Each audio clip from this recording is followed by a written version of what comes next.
guys! So today we're going to be talking about the connection between force and field.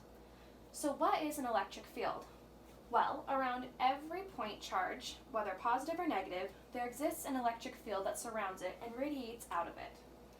This electric field can be thought of as a circle around the charge that radiates out in all directions.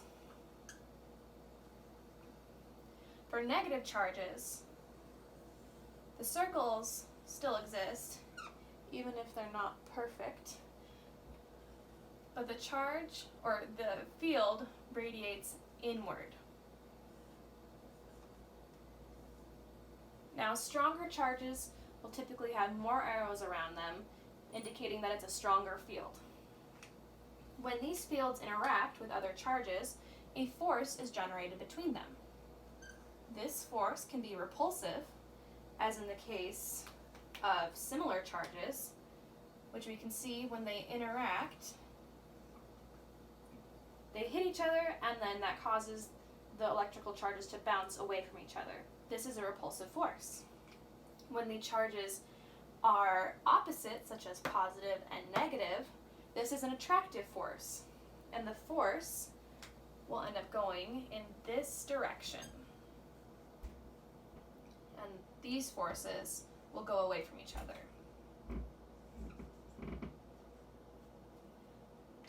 One determinant of how the forces interact is the distance between them. So if we measure from here to here, this distance will be measured in meters and will be equal to R. This will be important in calculating the strength of the electric field or the strength of the force between the two charges. The further away charges are from each other, so the greater the R, the less interaction there will be between the electric fields, because the electric fields dissipate the further away from the charge they are. So if we're looking at the electric field over here from this charge, it's going to be a much smaller or much less strong field than a charge that's interacting right here with that charge. So now, what if we want to calculate the force between 2 point charges? Well, the force between 2 point charges is equal to the product of the K constant multiplied by the Coulomb charge of the first point charge and the Coulomb charge of the second point charge over the radius between them squared. So, some people do have problems with this radius squared. How do you determine the radius difference between the two charges? Well, if you go back to our positive charge and our negative charge, the circles that we were talking about that surround the charges will interact, right? And we'll get one that goes like this around it. And they won't really cross this way, but you can think of it as if the negative charge is out here, the radius from the positive charge to the negative charge is the distance between them. So that's why it's R squared. But what if you want to calculate the electrical field of just one charge? Well, you'll have the electrical field equals the K constant multiplied by only one of the test charge Coulomb charges over the radius squared to the charge that's interacting with it. How are these two equations related? Well, you can see that force is equal to the electrical field multiplied by an additional point charge.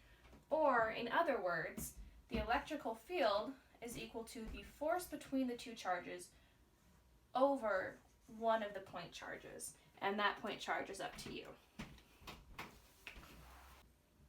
Okay, so now we're going to do a couple practice problems. Practice problem 1. Determine the electrical field of a charge A with force F equal to 150 newtons and charge B equal to 10 coulombs. So we're trying to calculate the electric field of charge A. I'll give you a minute to do it, and then I'll work it out for you.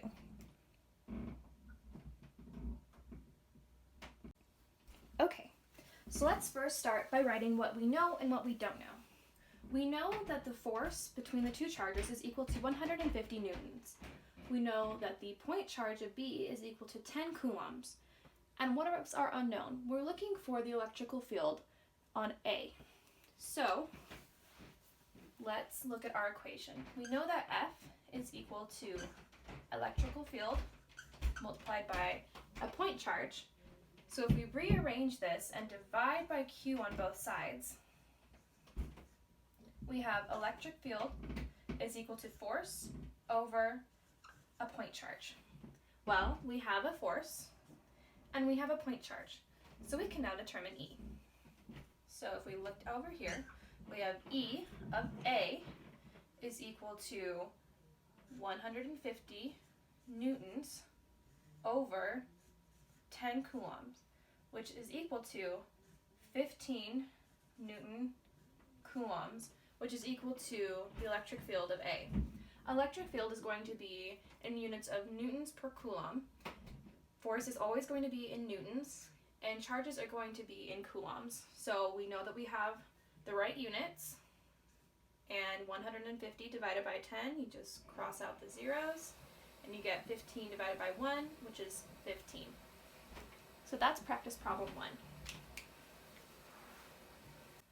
Okay, for our next practice problem, we're going to find the distance in meters between two charges, A and B, equal to -4 coulombs and 7 coulombs respectively, and exerting a force F equal to 717 newtons. I'll let you go ahead and try this for a minute, and then I'll work it out for you. Okay, so let's start with what we know. We know that force is equal to 717 newtons, charge 1 is equal to -4 coulombs, charge 2 is equal to 7 coulombs, and the electrostatic constant K is equal to 9 times 10 to the 9th newtons multiplied by meters squared over coulombs squared.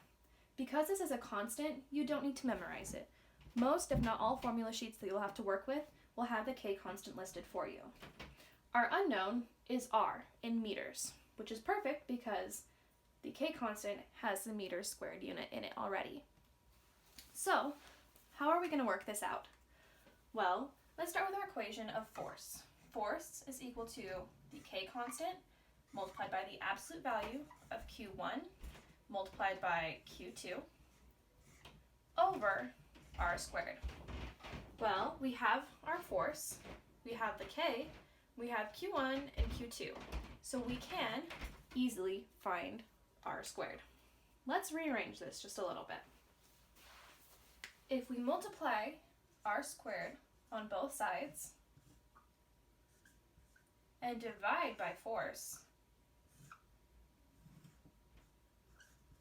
then our new equation, after we do a square root, is R is equal to the square root of K multiplied by the absolute value of Q1 times Q2 over force. That seems pretty easy, right? Let's work it out now. So let's plug in our values. We have R is equal to the square root of 9 times 10 to the 9th multiplied by the absolute value of -4 multiplied by 7 all over 717. Now let's talk about the units and how they cancel out, because this is actually really important. We started with K is equal to newtons meters squared over coulombs squared. Well, here we have coulombs squared over newtons, right? So the newtons cancel out, the coulombs squared cancel out, and the square root of the whole equation cancels out the square part of meters. So now we're just left with R in meters. And if we put that into a calculator, we get that R equals 18,747.4 meters.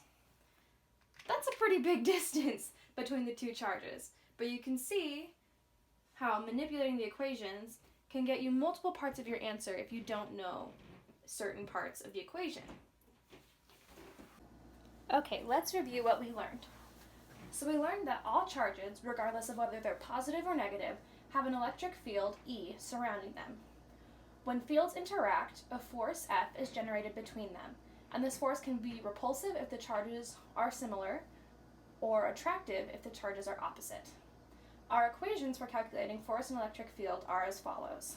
Force is equal to the K constant, which is the electrostatic constant, multiplied by the absolute value of Q1 and Q2 over the distance between the charges squared. Electric field is equal to the electrostatic constant K multiplied by the absolute value of one of the charges over the distance between the two charges squared. And finally, force is equal to electric field multiplied by an additional charge, or electric field is equal to force divided by one of the charges.